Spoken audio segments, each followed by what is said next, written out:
तो सर्वप्रथम हम आप सबका स्वागत करते हैं, अभिनंदन करते हैं कि ये प्रोजेक्ट सतना में आ रहा है। लगभग 7 साल पहले ये भूमि जो है हमको दान में आई। गुप्ता जी ने ये दान की। मोदी जी का भी इसमें बहुत भूमिका रही लेन में। हरि बोल। हरे कृष्ण।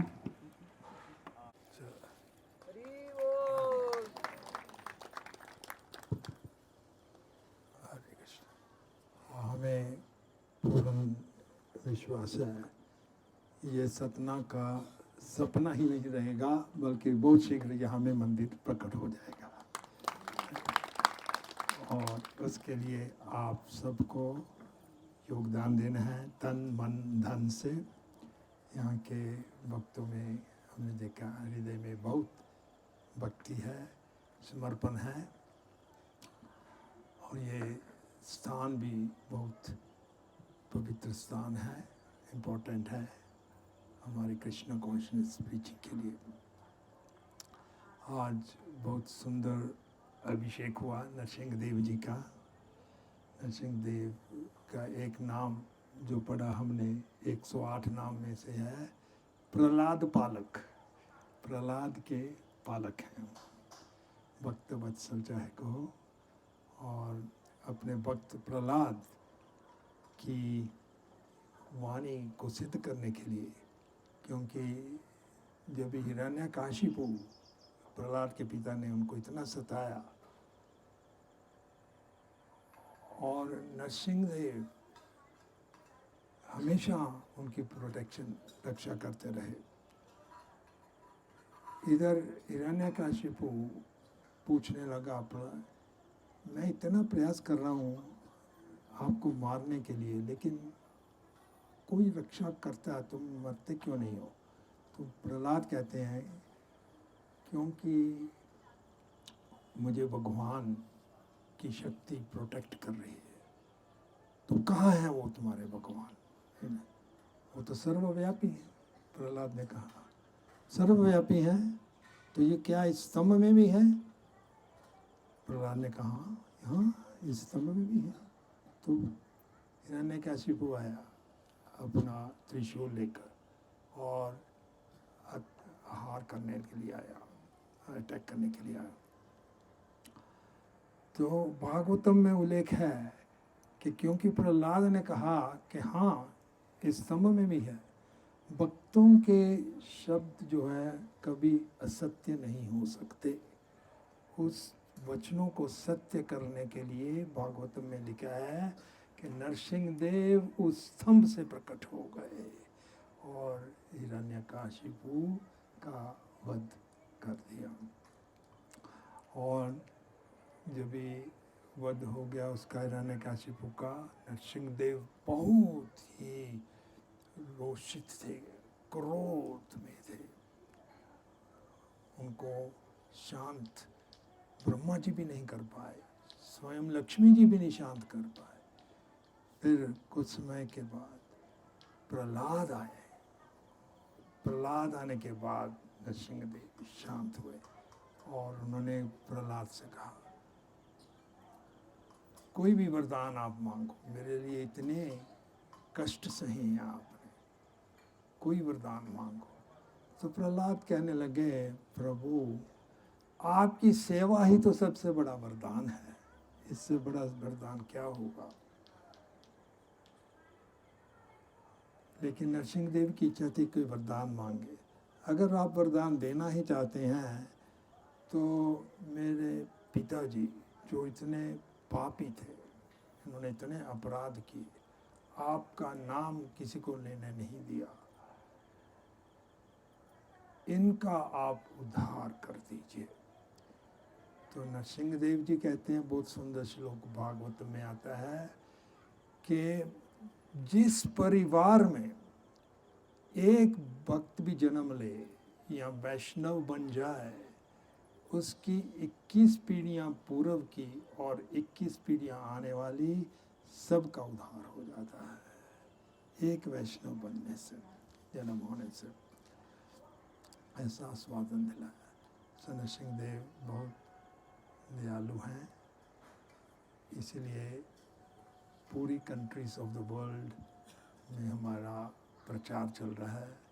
नरसिंह देव प्रोटेक्शन देते हैं। हमारे लक्ष्मण प्रभु कतार में प्रचार कर रहे हैं, मुस्लिम देश है और कई जगह, ये कभी सोचा भी नहीं था ऐसा। नरसिंह देव हमेशा प्रोटेक्शन करते हैं। और ये पर्व जो चल रहा है वो भी बहुत पावन पर्व है। कुछ ही दिन पहले अक्षय तृतीया, आप सब जानते होंगे अक्षय तृतीया, वो पर्व था, वो मनाया गया और उसमें बहुत सी पावन पवित्र इम्पोर्टेंट महत्वपूर्ण इवेंट्स हुए, है ना। सो आज का सेशन थोड़ा हम इंटरैक्टिव बनाएंगे, ठीक है। तो अक्षय तृतीया में क्या क्या इवेंट्स हुए, कोई भी बता सकता है जो याद है आपको, फिर उनके बाद में थोड़ा थोड़ा आप बताएंगे। एक मैं इवेंट बताऊंगा जो हमारे गौड़ीय वैष्णवों के लिए बहुत महत्वपूर्ण है, ठीक है। तो शुरू करेंगे, कोई भी शुरू कर सकते हैं। अक्षय तृतीया का क्या महत्व है, क्या हुआ था इस दिन। हाँ जी, एक्चुअली एक माइक हो जाए तो और अच्छा। एक और माइक है, विदाउट हेजिटेशन आप बता सकते हैं, अभय होकर, निर्भय होकर बताइए क्या हुआ था अक्षय तृतीया में, क्यों इतना महत्व दिया जाता। किसको मिला था? अर्जुन को, द्रौपदी को। हाँ द्रौपदी को, ठीक है, वेरी गुड, करेक्ट। एक एक बताओ, दूसरे को भी चांस देंगे। ये बहुत अच्छा किया, माता जी ने अच्छा बता दिया। अक्षय पत्र मिला है, ठीक है ना, उसके बारे में और भी फिर डिटेल्स में भी आएंगे। अक्षय पत्र क्या था, हाँ हाँ अक्षय तृतीया में परशुराम का ही जन्म। Very good, give a big clap for him. Parshuram Jayanti है, परशुराम जी का जन्म हुआ था, ठीक है, वेरी गुड। हाँ जी, त्रेता युग की, very good, give a big clap for that. Treta युग की शुरुआत हुई थी। और हाँ, और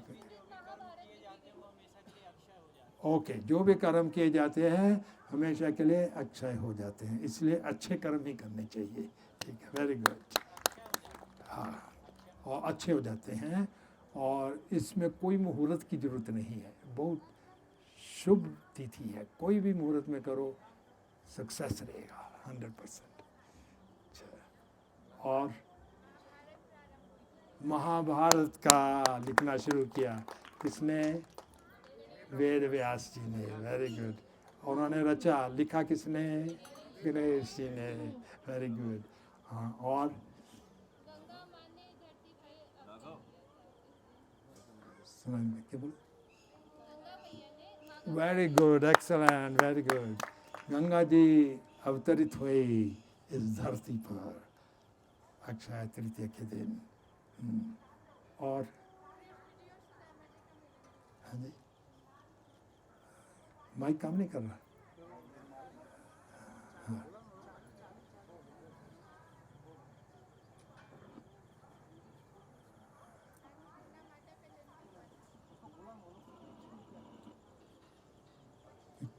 किसका था? अन्नपूर्णा का, ओके, ठीक है। और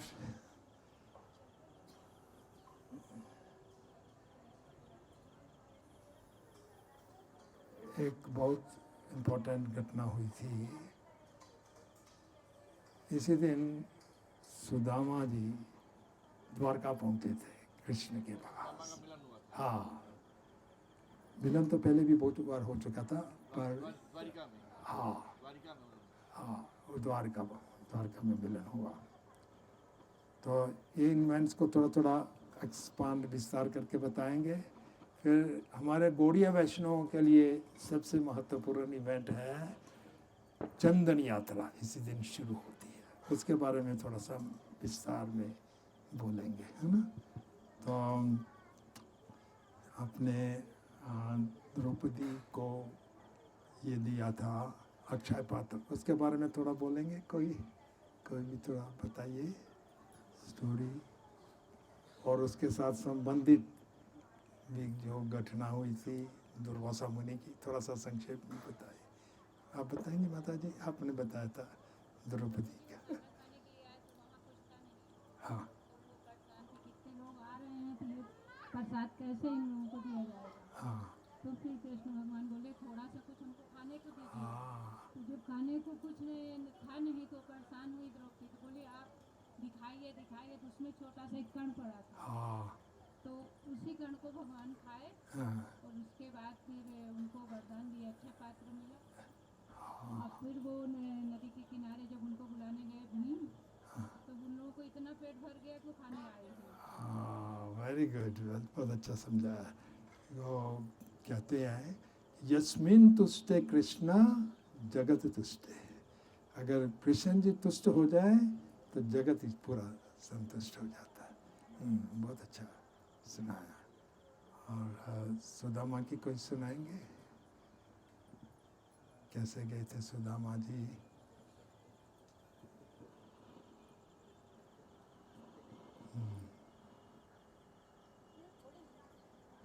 कोई भी सुनाना चाहता तो बता दे। सुदामा का कृष्ण जी से मिलन इसी दिन हुआ, अक्षय तृतीया के दिन। रामा जी के धर्मपत्नी ने, सुशीला देवी ने उनको भेजा द्वारकाधीश से मिलने के लिए। वहाँ माइक ले लो।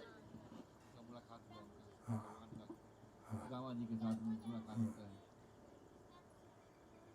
सुशीला देवी की प्रेरणा से वो वहाँ गए भगवान से मिलने के लिए, बिना किसी भावना के कि हमें कुछ चाहिए, लेकिन उन्हें भगवान ने इतना दिया कि सुदामा नगरी ही बन गई वहाँ। हाँ,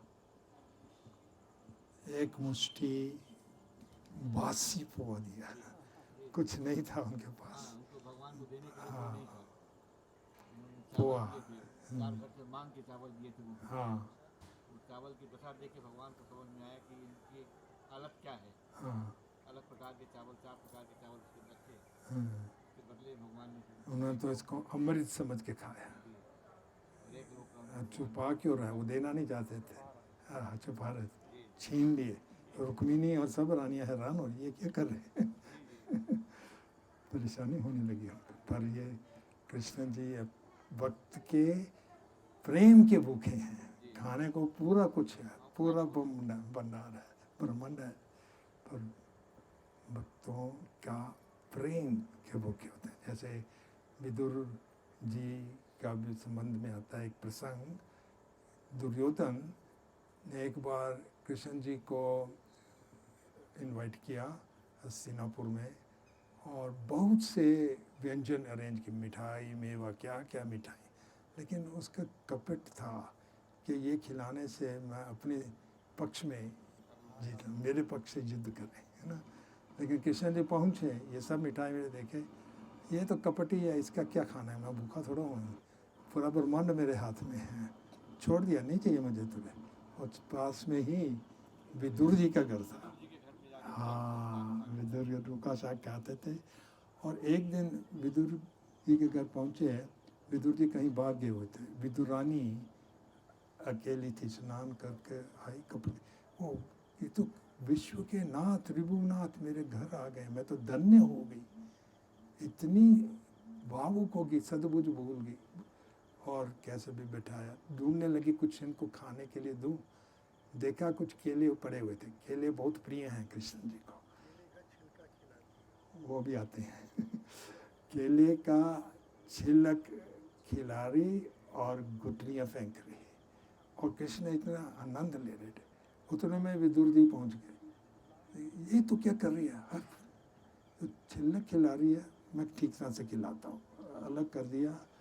इस बार गुठलियाँ खिला रहे और छिलक फेर रहे, और कृष्ण का उतना स्वाद नहीं आ रहा पहले ज्यादा, क्योंकि उनका भक्ति थी, इतना प्रेम था, शुद्ध बुद्ध भूल गए थे। तो वैसे ही सुदामा को खाली एक मुट्ठी उन्होंने दी पोहा, और सुदामा पूरी बना दी, इतने ऐश्वर्य पूर्ण इंद्र की सिटी नगरी जैसे बना दी। उसमें उनकी पत्नी की इतनी नौकरानियाँ एकदम सजी हुई थी, और इतनी नौकरानी।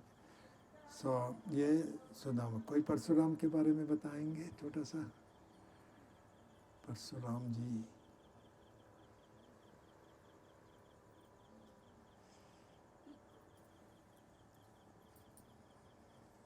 हाँ, परशुराम जी भी भगवान के अवतारों में से एक थे। छठवें अवतार के चौथा अवतार, हम सिक्स्थ। परशुराम जी से राम जी की संयोग जब जनकपुरी में राम जी ने धनुष तोड़ा था, हाँ। तो हुआ था। पहले परशुराम जी भगवान राम को समझ नहीं पाए कि ये भी भगवान के अवतार है। बाद में उन्होंने जब धनुष को चढ़ा दिया राम जी ने, तब उन्होंने समझा कि ये भी भगवान के अवतार है। इसी जब उनको प्रणाम किया और चले गए। भगवान राम ने कहा कि राम नाम मात्र हमारा, परम सहित बड़ा नाम तुम्हारा। हमेशा जो है उन्होंने उनको सम्मान देने का प्रयास किया, और अपने जो है वो माता पिता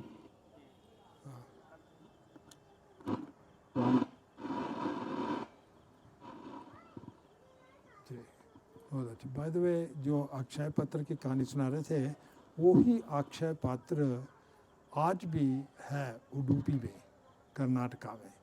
वैसा क्या प्रिजर्व किया हुआ है। उडुपी में कृष्णा मठ है, कृष्णा मठ में ये प्रिजर्व किया हुआ। कभी साउथ इंडिया में जाना हो तो आप देख सकते हैं वहीं। ठीक है, ये उनके हो गए। तो गंगा जी का अवतरण भी आज हुआ, और इस शुभ तिथि में कोई मुहूर्त देखने की जरूरत नहीं, जो भी काम शुरू किया जाए वो अवश्य सफल होगा। बहुत ही शुभ तिथि मानी जाती है। त्रेता युग का प्रारंभ हुआ, महाभारत लिखनी शुरू की वेद व्यास जी ने, और हमारे गौड़ी और वैष्णव के लिए चंदन यात्रा भी इस दिन से शुरू होती है, अक्षय तृतीया से। आप में से कौन कौन जगन्नाथपुरी में गए हैं? तकरीबन सब गए हैं। Very good. यहाँ में भी प्रयास रहेगा। इस बार जगन्नाथ जी की रथ यात्रा भी होगी। बहुत सुंदर रथ है आपका, ट्रांसेंडेंटल, हाईटेक, इलेक्ट्रिकल ऊपर जाता है, हाइड्रोलिक सिस्टम। तो ये रथ यात्रा भी होगी। जगन्नाथ की इच्छा होगी तो हम भी आएंगे।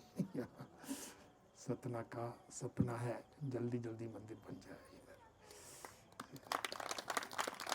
और वह सपना ही नहीं रहे, जल्दी जल्दी प्रकट भी हो जाए, ड्रीम कम ट्रू।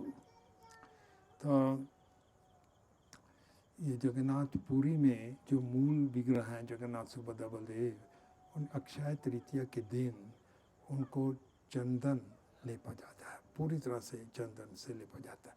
उसका रहस्य अभी हम बताएंगे, ये त्यौहार कैसे क्यों मनाया जाता है। तो ये प्रसंग एक्चुअली वृंदावन गोवर्धन से शुरू होता है। गोवर्धन में कौन कौन गया, परिक्रमा लगाई है? Good, very nice. लगानी चाहिए, कम से कम एक बार परिक्रमा तो जरूर लगानी चाहिए कार्तिक में। तो वहाँ में गोवर्धन में एक हमारे गौड़ीय वैष्णव के आचार्य हैं, उनका नाम है माधवेंद्रपुरी, ठीक है ना। माधवेंद्रपुरी के शिष्य थे ईश्वरपुरी, और ईश्वरपुरी के शिष्य कौन थे, याद है आपको? चलो अलग से पूछते हैं, चैतन्य महाप्रभु जी के गुरु कौन थे? ईश्वरपुरी, वही ईश्वरपुरी थे, ठीक है। तो ईश्वरपुरी के गुरु थे माधवेंद्रपुरी। तो वो गोवर्धन में पहुँचे, गोवर्धन में पहुँचे। वो तो त्यागी थे, सन्यासी थे, इसलिए उनके नाम पर एक स्थान भी पड़ा है यातिपुर। गोवर्धन का परिक्रमा किया है, उसमें आप अगली बार ध्यान रखिए, एक स्थान आता है जिसको कहते हैं यातिपुर या जातिपुर। तो वहाँ में आए, भजन कर रहे थे, उनको अपने देह का कुछ भी ध्यान नहीं था। कोई अगर आके कुछ दे दे खाने के लिए या पीने के लिए तो ले लेते, नहीं तो बस निरंतर भजन में लगे रहते। तो एक दिन एक छोटा सा बालक आया और कहने लगा कि गोसाई जी, मैं देख रहा हूँ आप 2-3 दिन से कुछ भी नहीं ले रहे, कुछ खाए नहीं, कुछ पिया नहीं, हमारे गांव में कोई भूखा नहीं रहता, मेरी माता ने ये आपके लिए दूध भेजा है, आप ले लीजिए। एक लोटा था, मैं बाद में आकर लोटा ले जाऊंगा, आप दूध पी लीजिए। तो माधवेंद्रपुरी, उनकी आदत थी किसी से कुछ नहीं मांगते थे, बहुत उनको हर्ष हुआ, उनको हैरानी हुई, कौन है, ले लिया दूध, पी लिया। और रात को भजन करते के बाद थोड़े उनको नींद आने लगी, आँख लगी, तो उसमें सपन में वही बालक आया जो उन्होंने देखा था दिन में, और वो कहने लगा कि देखो माधवेंद्रपुरी, मैं गोपाल हूँ, विग्रह है गोपाल। ये मुसलमानों के डर से पुजारी ने मुझे छुपा दिया था, जब मुसलमानों ने अटैक किया, वो पुजारी ने मुझे ये झाड़ियों में छिपा दिया और अपनी जान बचाने के लिए वो चला गया। मैं बहुत दिनों से इस जंगल में रह रहा हूँ, आप कृपा करके सब गांव वालों को लेकर मुझे खोजो और मुझे प्रतिष्ठा करो, मंदिर बनाओ यहाँ।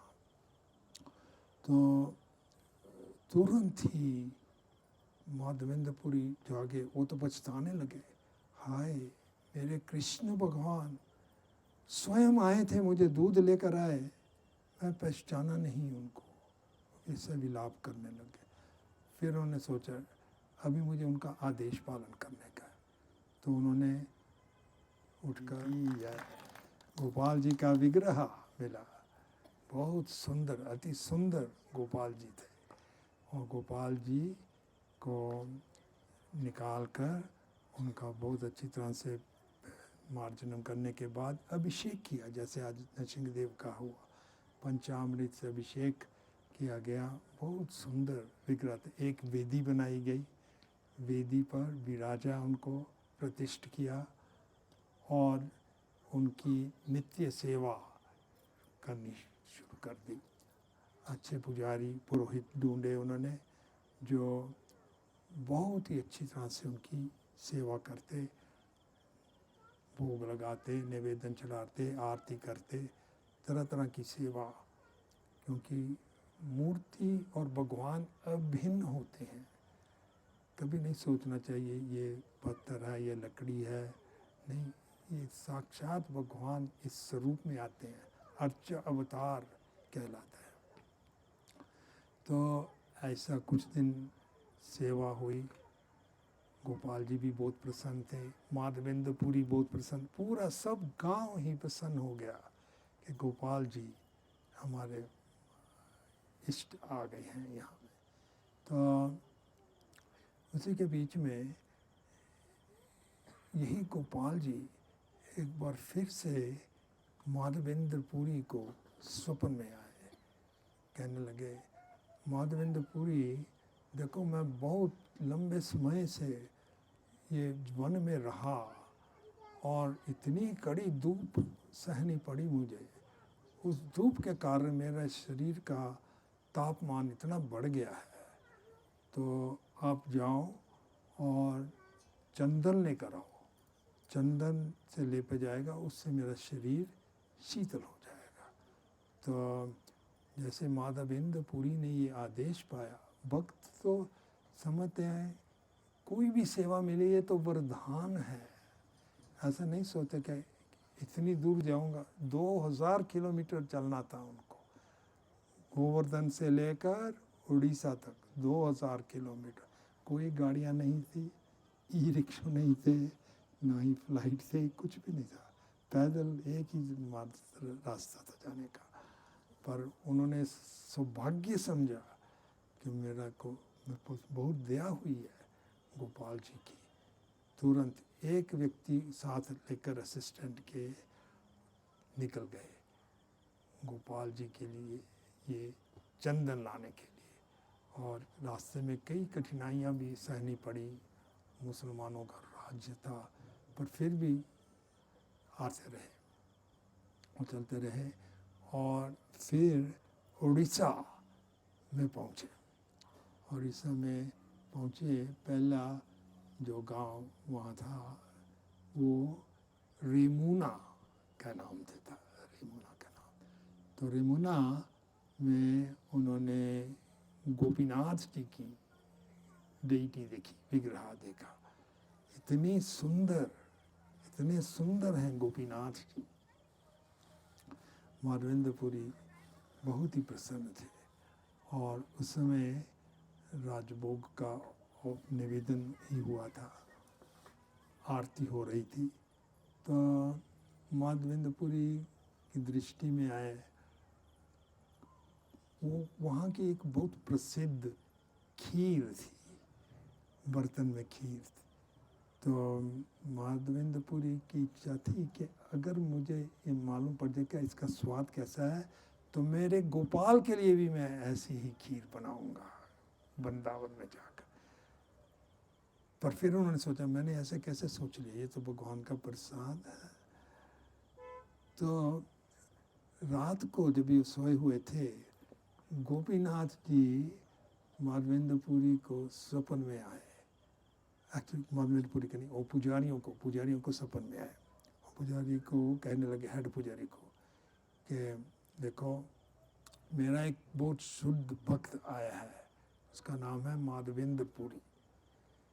मैंने ये जो खीर के 6-7 प्याले थे, एक चोरी कर रख लिया था, छिपा कर रख लिया था मेरे पोशाक में।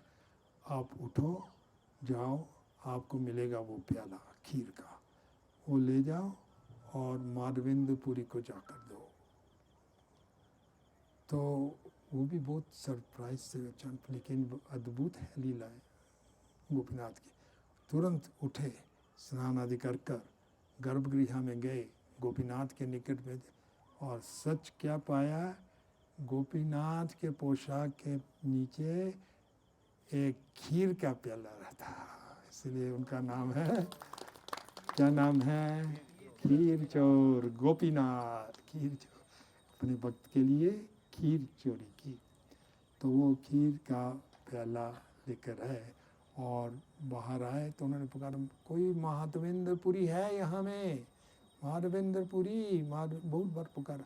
फिर माधवेंद्रपुरी ने अपना नाम सुने, देखते हैं क्यों कौन पुकार रहा है मुझे। आए पुजारी के पास, मैं ही तो माधवेंद्रपुरी हूँ। तो वो कहने लगे, आप तो धन्य हैं, आपका सौभाग्य है, गोपीनाथ ने आपके लिए ये खीर का प्याला छुपाया था, चोरी किया था, और मुझे आदेश दिया है आप तक पहुंचाने के लिए। तो माधवेंद्रपुरी अपने आप को धन्य मानते हुए, गोपीनाथ की कितनी कृपा है, उन्होंने ग्रहण की। और फिर रोज मटका प्याला जो था, मट्टी का था, वो फोड़कर हर रोज उसका मट्टी हर रोज खाते हैं। दिव्य है भगवान के साथ जो भी संबंधित हो। फिर आगे चले और उन्होंने, माधवेंद्रपुरी ने सोच लिया, मुझे शीघ्र जाना होगा, क्योंकि ये खबर शीघ्र फैल जाएगी यहाँ में और सभी लोग मेरे पास आएंगे। तो भक्त कभी भी घमंडित नहीं होते, गौरव नहीं करते, सब श्रेय भगवान को ही देते हैं, अपने लिए कुछ श्रेय नहीं लेते। और प्रेस जो है उससे दूर रहते हैं। तो तुरंत चले गए, वो स्थान छोड़ के चले गए। 2000 किलोमीटर लेकर जाना था, पर उनको कोई चिंता नहीं थी, वो तो समझे सुअवसर है मेरे लिए। तो ऐसा भी वो जा रहे थे, वापस रेमुना होकर जाना था उनको। तो इस बार जब भी रेमुना में वापस आए और यमुना में आकर विश्राम कर रहे थे, तो वही गोपीनाथ एक बार फिर से उनको स्वप्न में आए। माधवेंद्र पुरी, ये जो आप चंदन लेकर जाना चाहते हैं भारी है बहुत, और आपको रास्ते में बहुत कठिनाई होगी। 2000 किलोमीटर चलना बहुत कठिन है। तो आप ऐसा करो कि गोपीनाथ और गोपाल जी हम दोनों अभिन्न हैं। गोपीनाथ और गोपाल जी एक ही हैं। आप यहीं चंदन लगा दीजिए मुझे, और मेरा गोपाल जी का जो शरीर है वो शीतल बन जाएगा। तो ये आज्ञा पाकर माधवेंद्र पुरी ने जो चंदन इकट्ठा किया था वो घिसना शुरू किया, और वहाँ में गोपीनाथ जी को लगाना शुरू किया। वो चंदन यात्रा के दिन से शुरू हुआ, और ये फेस्टिवल 21 दिन तक चलता है। कई जगह में 42 डेज भी चलाते हैं। और ये रीति जगन्नाथपुरी में भी लगाते हैं। जगन्नाथपुरी में भी आप जाएंगे तो वहाँ में जगन्नाथ जी को पूरी तरह से चंदन से लेपा जाता है। सिंहाचलन में भी नरसिंहदेव को पूरी तरह से लेपा जाता है चंदन से। तो 21 दिन उनको पूरा चंदन घिसने को लग गया। तो इसलिए चंदन यात्रा प्रारंभ जो अक्षय तृतीया से, और वृंदावन में कई मंदिरों में भी all over the world now Prabhupada की कृपा से चंदन लगाते हैं। भगवान यहाँ आते हैं, नरलीला करते हैं। जगन्नाथ यात्रा से पहले स्नान यात्रा में उनको ज्वर आ जाता है, जुकाम आ जाता है। राजवैद्य कहता है कि इनको रेस्ट की ज़रूरत है, सूप फ्रूट्स लेने पड़ते हैं, ठीक है, डाइट स्पेशली। इस तरह से नरलीला होती है। जो विंटर है उसमें कपड़े, गर्म कपड़े देते हैं, और समर में उनको शीतल रखने के लिए चंदन लेपते हैं। तो ये बहुत सुंदर लीला है। और साथ साथ जगन्नाथ के जिस दिन चंदन यात्रा होती है उसी दिन से जो जगन्नाथ की उत्सव विग्रह है वो राधा मदन मोहन कहलाते हैं। उसको नरेंद्र सरोवर में लेकर जाते हैं, और वहाँ जल क्रीड़ा, नौका विहार होता है। छोटी डीटीज नौका विहार करते हैं। बहुत ये सब देखेंगे। प्रभु जी लेकर जा रहे हैं आपको जगन्नाथ फेस्टिवल में, कार्तिक में, है ना, कार्तिक में लेकर जाएंगे। कौन कौन जा रहे हैं आप? सबको जाना चाहिए। ये रेयर अपॉर्चुनिटी है आपको जगन्नाथ जी के दर्शन करना। बहुत से अद्भुत स्थान है वहाँ में, जहाँ जी चैतन्य महाप्रभु जी भी वहाँ में एक और गोपीनाथ हैं, उनमें मर्ज हुए थे, टोटा गोपीनाथ, टोटा गोपीनाथ। जगन्नाथ जी के स्वयं साक्षात दर्शन होंगे। बहुत सी और प्लेसेस हैं वहाँ देखने के लिए, ठीक है। तो आज हमें विराम लेंगे। हरे कृष्णा कृष्णा कृष्णा हरे हरे, हरे राम राम राम हरे हरे। तो जगन्नाथ जी की फेस्टिवल की तैयारी करो, जगन्नाथ जी प्रसन्न होंगे, और आपकी यात्रा भी बहुत सफल रहेगी। हरे कृष्ण।